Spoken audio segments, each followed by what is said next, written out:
What's going on, guys? Welcome back to my channel. Today we got another install video.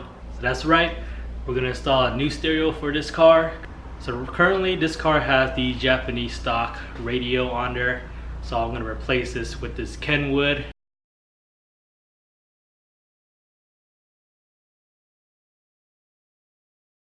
So it's gonna sound amazing.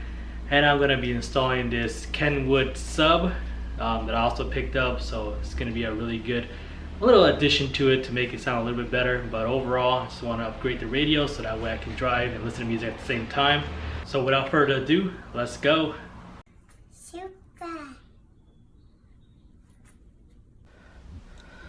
Alright, so this is the stereo that we're going to replace. It's the stock Japanese radio, and we're going to have to remove this whole trim, including these panels from the cluster,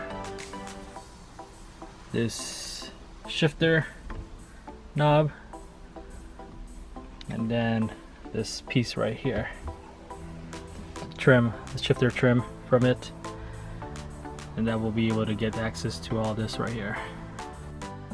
Alright, so first thing you do is there's these 5 screws, 1, 2, 3, 4, 5. They're all Phillips heads. Let's remove those, and then you can just pop those out with just clips. So we're gonna go ahead and do that. Alright, screw is off. A little trick is that you have to pull forward and not downwards. Once you're able to pull forward, then this whole piece comes out. A couple of wires, harness, just need to unplug, and that should be able to come out. Okay, next step is, in order for us to get through this, we have to pop out this little panel first. So I just already did that. So all you gotta do is there's a clip right here, and there's a clip right here, and all you gotta do is pull right in the corner and it should pop out. So once you get that out, just remove it. And now you have access for this whole trim right here. So now all you have left is this piece going down and the shifter trimmed.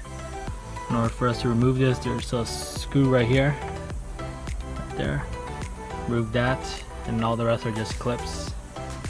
Take out the shift knob, just gotta turn.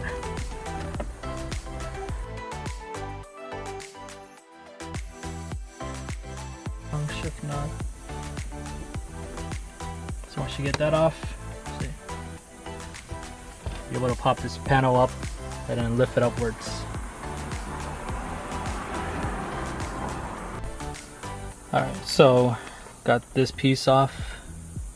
All you gotta do is put a pry tool around a corner and it just pops right up. Just disconnect the harness and you're good to go. Alright, so this panel actually popped out pretty easy. Put your fingers right here, pull towards you. Same thing for this side, and then you just work your hands all the way around the top right here. It pretty much just comes off fairly easy. So the only thing is being held on right now is this harness. So just remove the harness and you should be able to pull this out.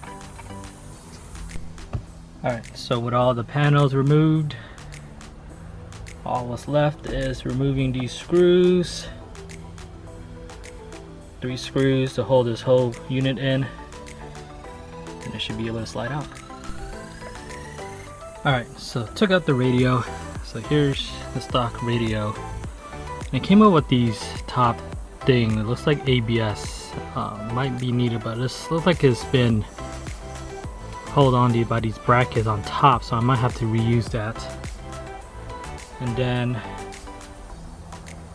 here's the radio, here's the harness. So this one connects to those, so like ABS, and on top whatever that brown box is, so let's connect to that.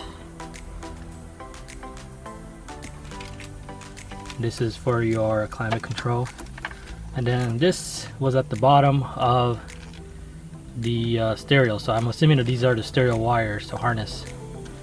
And most people talk about the bypass the stock amp, so these are the two plugs right here. It looks like it wasn't really used, so whoever had this before didn't use that, so they already bypassed it, and they were plugging this directly to the stock radio. So that's what I'm going to use for my aftermarket head unit. So I'm going to plug it in from here and see how it works. Alright, so here's my wiring harness. Bought it from Amazon. Pretty much the purple and green are the rear speakers. The grays, white are from the front. And then you get all the power, ground, and then the remote. So I just pretty much wired it color for color to the aftermarket unit. So the good thing about this is that the previous owner already did it, so you can see it's already spliced into the ground right here, and I'm just gonna tap it to this right here. So basically what that is, it just means that it'll trick your car to think that your car is in park, so your e-brake is up, and then you'll be able to watch like movies and whatever it is. So that's like a safety feature in case that if you have a movie playing, if you have a movie playing, you're not watching that and rather just driving. So it's like a safety feature. So if that's undid, meaning that if you never bypass it, so that just means that when you're trying to watch movie, it's going to give you like an error sign or a safety sign. So that's one way to bypass it. So it's up to you. I'm gonna do that, and then we'll go from there. Alright, so this is how the new setup look like. So you retain this, pretty much bolt onto there. Everything lined up except this screw. Didn't really want to line up straight through the hole, but I got these three in, so I think that's pretty good. Same thing for this side. You'll reuse this stock box. This is an antenna relay. I'm not sure what the ABS is for, but you'll use that. So yeah. Alright, so next step, I'm going to route the RCA cables from the head unit all the way back to the back of the car. And this is gonna go in between that and then to this sub, this Kenwood sub. As you can see, it's really small. It's not that big. My whole hand compared to that. Just to add a little nice base without anything too crazy. Has a clean look, so I want to put that in there. Alright, so to get this panel off, there is a push clip right here, and then that should pop out, and then everything else you just pry open all the way. So I went ahead and wired through the power to the battery. So there's a grommet in the back that looks like this. So I'm gonna use this again. You pull that out, and then you pretty much fish the wire right through.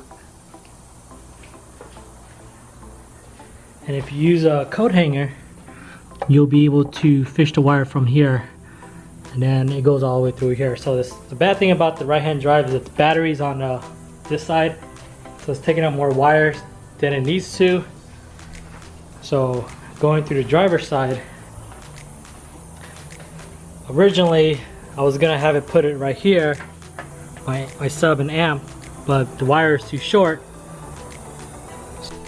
So what I'm gonna do is I'm gonna put it behind here. Pretty much the best option will go, since this is limited and there's the wiring for all that. So once I tidy this up, everything should be done. Alright, right now just connecting to Bluetooth to see how it sounds. Play some tunes.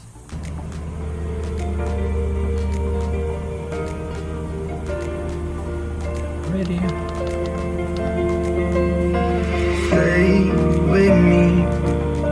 I'm waking up late, taking on my feet.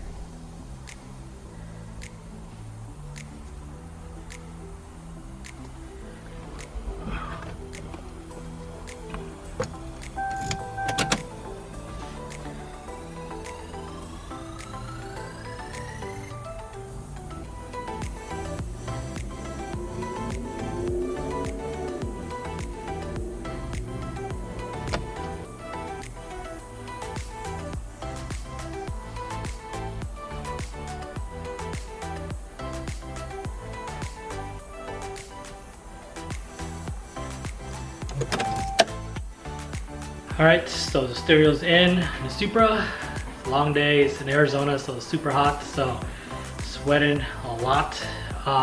Just a couple of small things I gotta finish up, like tucking in the wires, hooking up the amp / sub. Shouldn't be that long, but pretty much overall looks a lot better than the stock stereo.